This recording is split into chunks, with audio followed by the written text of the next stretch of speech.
Speaking of the poker world, Poppy, we've seen every single poker rivalry imaginable pop up over these last couple months, it seems.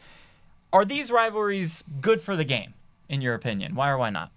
So which one you want to talk about first, right? 'Cause we kind of had like Hellmuth and Negreanu where they were kind of, going back and forth. And I don't know how those two still have the energy to go back and forth, guys, on Twitter. They went back and forth. You guys rescheduled the event. It kind of ruined the back and forth those two kind of had going on there. But I think it was still a great event. Seems like the fans really enjoyed it as well, too. So, I don't know what the hell is going on in poker. I think Dan Negreanu and Doug Polk really fired up a bunch of people. A bunch of people got a bit jealous, maybe. They're not getting the spotlight.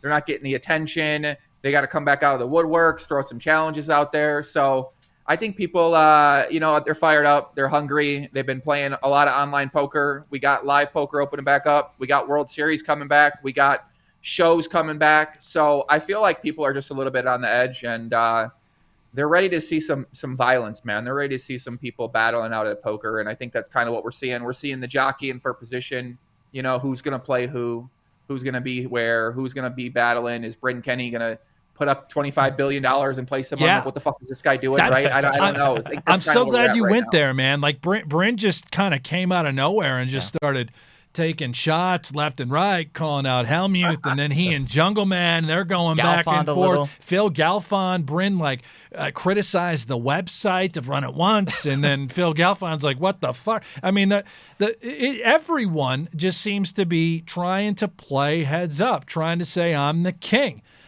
In your opinion, Joey, I know this is a hard question, but out of all these names, Daniel, Hellmuth hasn't lost a match. Bryn, the all-time winningest player. Ivy is just Ivy. Like, who's really the king? I mean, who's wearing the cape?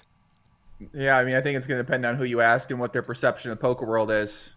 With these challenges, like, let's say you're not a fan of poker, or you're like a casual fan, and you turn on Poker Go and you see Dan Negreanu versus Phil Hellmuth in a nice, beautiful stage like the duel, you might then have the perception that these two are two of the top players, right? Well, who is that true? Most likely it's not true, right? Dan Negreanu just got done paying for the Doug Polk coaching course that those two had that challenge kind of going on. And Hellmuth, I mean, this fucking guy's a genius, right? This guy he's friends with all these tech guys, so he always keeps his name out there. He's got these great investments that he picks up tips from these other investors. Who knows they're good or bad? Who fucking knows what's really going on out there, guys, right? But the perception that you have if you're like a fan is like, oh, Phil Hellmuth must be like the top player. He won a heads-up sit-and-go against Dan Negreanu. So I don't necessarily think that really tells too much. I think we know Phil Hellmuth, if you're around the poker world for 30 years and still want to play and still able to compete, like you gotta, I mean, an incredible passion and love and desire for either attention or the game or both.